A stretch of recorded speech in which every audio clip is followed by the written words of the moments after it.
झुंड उड़ता उड़ता एक टापू पर जा पहुंचा।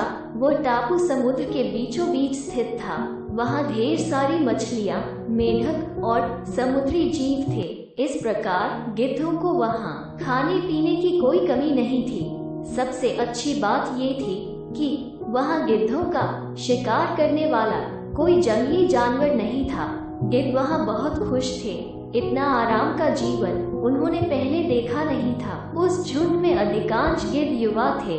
वे सोचने लगे कि अब जीवन भर इसी टापू पर रहना है, यहाँ से कहीं नहीं जाना, क्योंकि इतना आरामदायक जीवन कहीं नहीं मिलेगा।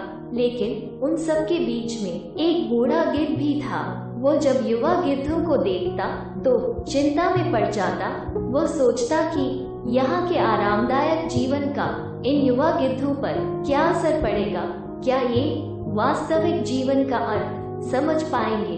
यहाँ इनके सामने किसी प्रकार की चुनौती नहीं है। ऐसे में जब कभी मुसीबत इनके सामने आ गई तो ये कैसे उसका मुकाबला करेंगे? बहुत सोचने के बाद एक दिन बूढ़े गिद्ध ने सभी गिद्धों की सभा बुलाई। अपनी चिंता जताते हुए वो सबसे बोला, इस टापू में रहते हुए हमें बहुत दिन हो गए हैं। मेरे विचार से अब हमें वापस उसी जंगल में चलना चाहिए जहाँ से हम आए हैं। यहाँ हम बिना चुनौती का जीवन जी रहे हैं। ऐसे में हम कभी भी मुसीबत के लिए तैयार नहीं हो पाएंगे। युवा गिद्धों ने उसकी बात सुनकर भी अनसुनी कर दी। उन्हें लगा कि बढ़ती उम्र के असर से बूढ़ा गिद्ध सठिया गया है, इसलिए ऐसी बेकार की बातें कर रहा है। उन्होंने टापू की आराम की जिंदगी छोड़कर जाने से मना कर दिया। बूढ़े गिद्ध ने उन्हें समझाने की कोशिश की, तुम सब ध्यान नहीं दे रहे कि आराम के आदी हो जाने के कारण तुम लोग उड़ना तक भूल चुके हो। ऐसे में मुसीबत आई तो क्या करोगे? मेरी बात मानो, मेरे साथ चलो। लेकिन किसी ने बूढ़े गिद्ध की बात नहीं मानी। बूढ़ा गिद्ध अकेला ही वहाँ से चला गया। कुछ महीने बीते। एक दिन बूढ़े गिद्ध ने टापू पर गए गिद्धों की खोज खबर लेने की सोची और उड़ता उड़ता उस टापू पर पहुंचा।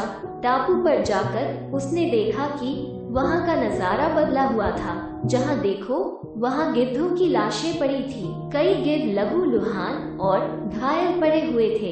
हैरान बूढ़े गिद्ध ने एक घायल गिद्ध से पूछा, ये क्या हो गया? तुम लोगों की ये हालत कैसे हुई? घायल गिद्ध ने बताया, आपके जाने के बाद हम इस टापू पर बड़े मजे की जिंदगी जी रहे थे, लेकिन एक दिन एक जहाज यहाँ आया। उस जहाज से यहाँ चीते छोड़ दिए गए। शुरू में तो उन चीतों ने हमें कुछ नहीं किया, लेकिन कुछ दिनों बाद जब उन्हें आभास हुआ कि हम उड़ना भूल चुके हैं, हमारे पंजे और नाखून इतने कमजोर पड़ गए हैं कि हम तो किसी पर हमला भी नहीं कर सकते और नहीं अपना बचाव कर सकते हैं, तो उन्होंने हमें एक एक कर मारकर खाना शुरू कर दिया। उनके ही कारण हमारा ये हाल है। शायद आपकी बात न मानने का ये फल हमें मिला है। दरअसल हमें अक्सर कंफर्ट जोन में जाने के बाद उससे बाहर आ पाना मुश्किल होता है। ऐसे में चुनौतियां आने पर उसका सामना कर पाना आसान नहीं होता। इसलिए कभी भी कंफर्ट जोन में जाकर खुश न हो जाएं। खुद को हमेशा चुनौती देते रहें और मुसीबत के लिए तैयार रहें। जब तक आप चुनौती का सामना करते रहेंगे, आगे बढ़ते रहेंगे।